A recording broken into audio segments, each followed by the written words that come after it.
Queridos irmãos e irmãs, o sermão de Jesus na sinagoga de Cafarnaum tem duas partes, por assim dizer. A primeira parte é aquela em que Jesus se apresenta como o pão. Ele diz de si mesmo: eu sou o pão da vida, mostrando que nós devemos aderir a ele pela fé. Mas nós lemos no Evangelho de ontem, no final dessa primeira parte, quando Jesus diz: eu sou o pão vivo descido do céu, quem comer deste pão viverá eternamente. Mas aí ele fala de uma nova realidade. Ele diz: e o pão que eu darei é a minha carne dada para a vida do mundo. Aqui Jesus não está falando simplesmente que ele é o pão da vida, ele está dizendo que ele vai dar a sua carne como comida. E nesse ponto ele começa a falar da Santíssima Eucaristia. Porque Jesus é o nosso pão, na palavra, na sua presença em nós pela graça, quando nós oramos pela fé, nós estamos nos alimentando dele. Mas a Eucaristia é um mistério mais profundo, em que ele se dá a nós de maneira sacramental. Ele entrega a nós o seu ser por inteiro, sua santíssima humanidade unida à sua divindade, de uma maneira misteriosa, mas real, para que nós possamos fazer este ato que é o mais admirável de todos, que é comer a humanidade santíssima do próprio Filho de Deus. É um negócio absolutamente transcendental, absurdo. E por isso os judeus que estavam lá se escandalizam. Os judeus, eles não podiam comer carne de certos animais, né? Não podiam comer carne de porco, não podiam comer carne de muitos animais. Quanto mais seria horripilante falar em comer a carne humana.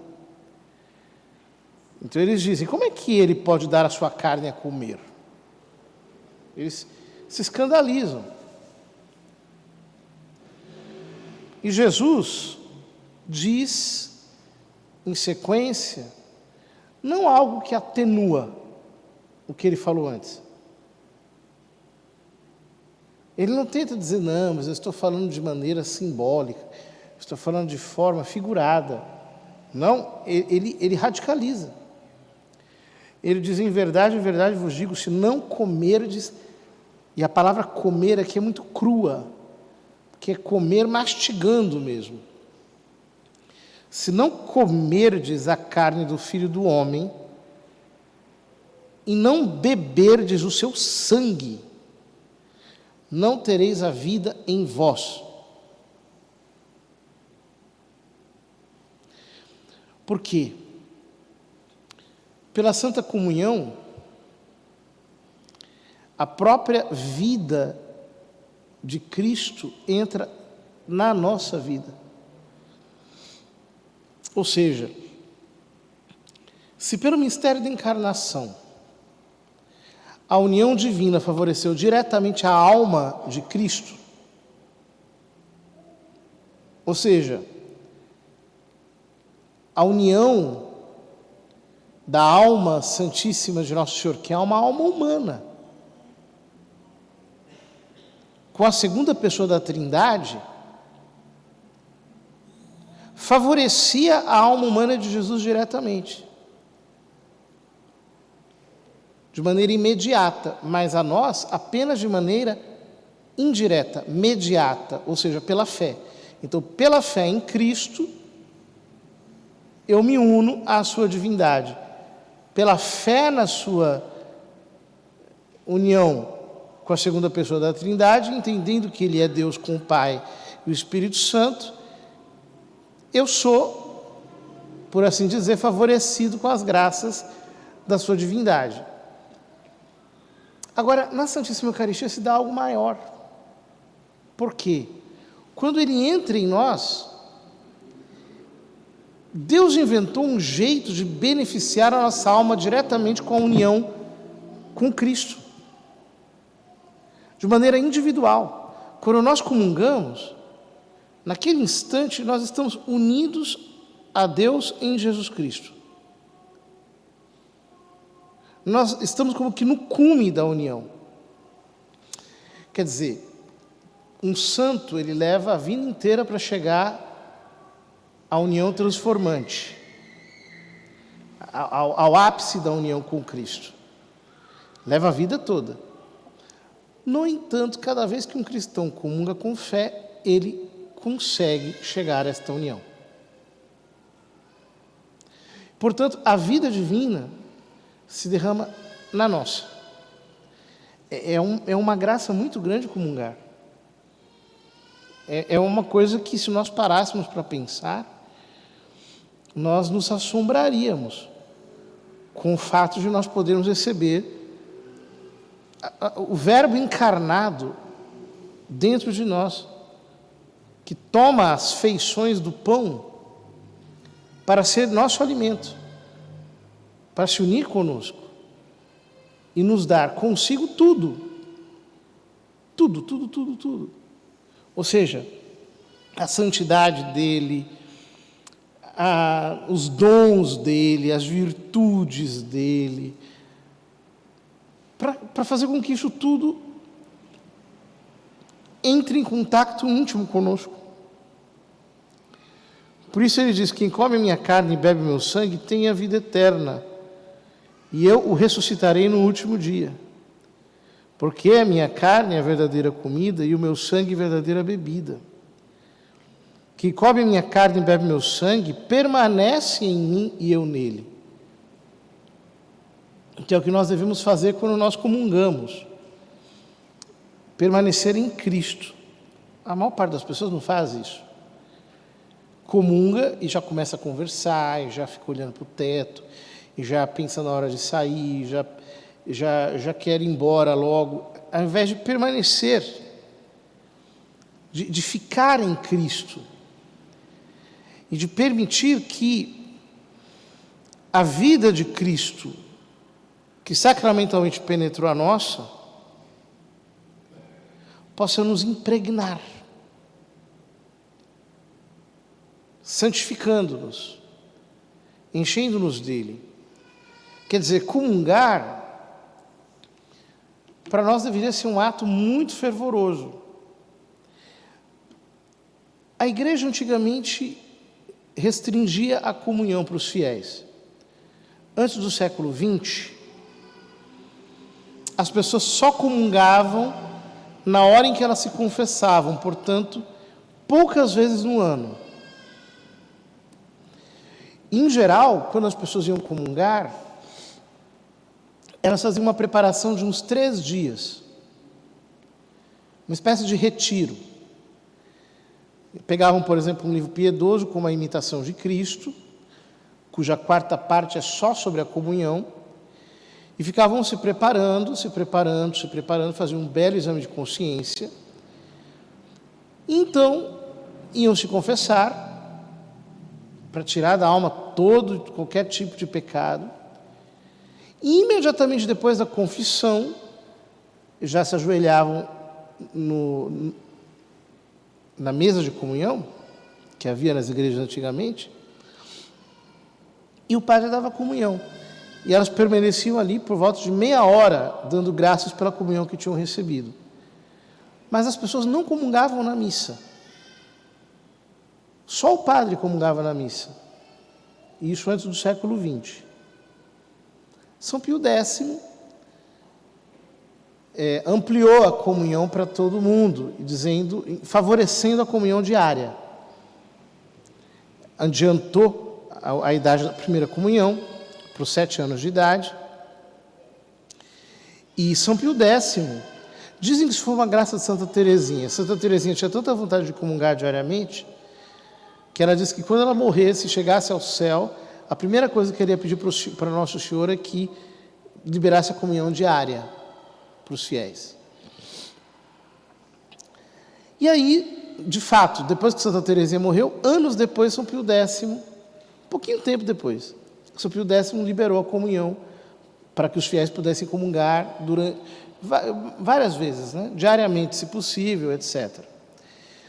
Mas, depois, aquilo que era praticamente uma proibição, muito lentamente as pessoas foram absorvendo e começaram a comungar. Só que depois virou uma algazarra. A comunhão virou uma feira. Então vem todo mundo comungar, sem se confessar, sem estar preparado. E tem muita gente que diz assim, não, mas é que naquela hora eu sinto vontade, e aí eu vou, como se fosse uma questão assim, como se fosse um biju que estivessem distribuindo, alguma coisa assim, né? E aí as pessoas aprenderam esse desleixo, que é comungar de maneira pouco devota, pouco piedosa. E por isso acontecem tantos sacrilégios e tantas ofensas e tantos agravos, etc. Porque hoje em dia, inclusive, as pessoas querem reivindicar o direito de comungar, mesmo que elas estejam em pecado público, né? Mesmo que elas sejam pecadores assim escandalosos. Não, eu tenho direito. Quer dizer, não é que nós demos uma volta de 180 graus, nós demos uma pirueta para o outro lado completamente e perdemos a noção do que é a Santa Comunhão. Ou seja, antes de comungar, nós devemos nos preparar com pensamentos muito fervorosos, né? O nosso coração deveria ansiar por Nosso Senhor, né? Por isso que a igreja exige 1 hora de jejum antes da comunhão. Antigamente não era 1 hora. Antigamente, antes do Papa Pio XII, a missa obrigatoriamente era celebrada até às 11h30 da manhã, até às 11h30 da manhã, de tal modo que não ultrapassasse meio-dia. Por quê? Para quem fosse comungar, era obrigatório o jejum completo, inclusive de água, desde a meia-noite do dia em que se iria comungar.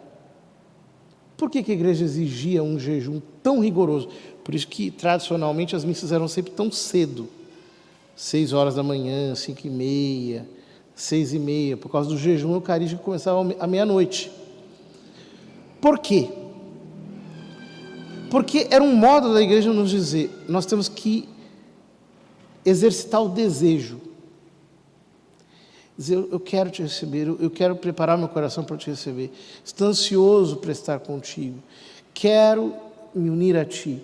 Quero receber a tua vida na minha. Quero receber-te com desejos fervorosos, ardentes. Ora, quando uma pessoa comunga com tais disposições, e ela, por assim dizer, agasalha Nosso Senhor com o seu amor, e deixa o amor de Cristo se incendiar dentro dela, a comunhão ela vai se tornando o ponto de mudança da nossa existência. Ou seja, uma comunhão sempre vai se tornando, digamos assim, uma superação da comunhão anterior. Ela se torna uma comunhão mais fervorosa do que a comunhão anterior. E desse modo, as graças de Cristo vão permanecendo em nós. Alguns santos, por exemplo, Santo Antônio Maria Claret recebeu uma graça especialíssima de Deus, que quando ele celebrava a missa e comungava, a comunhão ficava permanente nele, sem se dissolver até a missa seguinte. Então ele era como que uma espécie de ostensório permanente. Não um ostensório, uma píxide, uma âmbula. Estava permanentemente levando a comunhão consigo. Mas outros santos, que nem chegavam a comungar, por exemplo, Santo Henrique, rei, quando ele visitava o sacrário, no inverno, na Polônia, inverno rigorosíssimo, ele saía em pleno gelo, naqueles tempos em que não havia tanta calefação como hoje em dia, para visitar todo dia Nosso Senhor no Santíssimo Sacramento. E quando ele voltava, o seu acompanhante ia pisando nas suas pegadas para se aquecer no calor das pegadas dele, porque a sua temperatura corporal aumentava e aquecia o ambiente pela simples comunhão espiritual que ele fazia. Outros santos, como por exemplo, San Giuseppe Benedetto Labri, que eu gosto tanto, era um peregrino, um romeiro perpétuo, que ficava andando de um lado para outro. Tem uma relíquiazinha do osso dele, um grande peregrino. Ele passava a vida toda visitando sacrários, ia nos santuários de um ao outro, e tinha um escrúpulo de comungar, dizendo, não vou comungar, eu não estou preparado, etc. E quando fazia comunhão, a fazia de uma maneira realmente fervorosa, intensa, viva. Nós precisamos, queridos irmãos, nos examinar. Não adianta comungar só por forma. Comungar por comungar. Vou lá comungar, toma comunhão, fica na mesma. Se distrai, volta para aquela situação. Já está ali, Nosso Senhor passou por ele como, sei lá, como alguém passa por uma estação de metrô. Não adianta comungar assim. Essa comunhão permanecerá sempre infrutífera. Assim como a comunhão de quem comunga suas devidas disposições. Ao contrário, quando nós comungamos verdadeiramente bem, a Santa Comunhão vai se tornando para nós uma escola de perfeição. Uma comunhão sempre é melhor do que a outra. Sempre. Temos que nos arrepender, fazer muitos atos de contrição, até nos confessarmos. Pelas comunhões frias, indiferentes, sacrílegas. Deus nos perdoe se cometemos essa loucura alguma vez na vida. Pelas comunhões mal feitas. Quem é que se confessa disso? Quem é que diz, eu me confesso pelas comunhões mal feitas? Ninguém. Por quê? Porque ninguém tem hospitalidade com Jesus Cristo na Eucaristia. Essa que é a verdade. Despreza verdadeiramente a Nosso Senhor no seu sacramento de amor. E não tem consideração nenhuma por Ele. Foi essa queixa que ele fez a Santa Margarida Maria. Eis o coração que tanto amou os homens e não recebe a não ser ingratidões, indiferenças, desrespeitos, sacrilégios e assim por diante. Por quê? Porque nós nos tornamos como esses católicos relaxados, que simplesmente querem comungar para acharem que cumpriram uma tabela, que se sentirem melhor, para não se sentirem fora, mas já estão fora. Porque não estão mergulhados na vida de Deus, numa vida espiritual verdadeira. Peçamos perdão ao Senhor pelas nossas indelicadezas com o Santíssimo Sacramento, queridos irmãos. E façamos o propósito de doravante comungar com toda intensidade, para que assim o Senhor nos encontre verdadeiramente fervorosos, e não como pessoas frias, indiferentes, que passam pela comunhão de maneira completamente apática.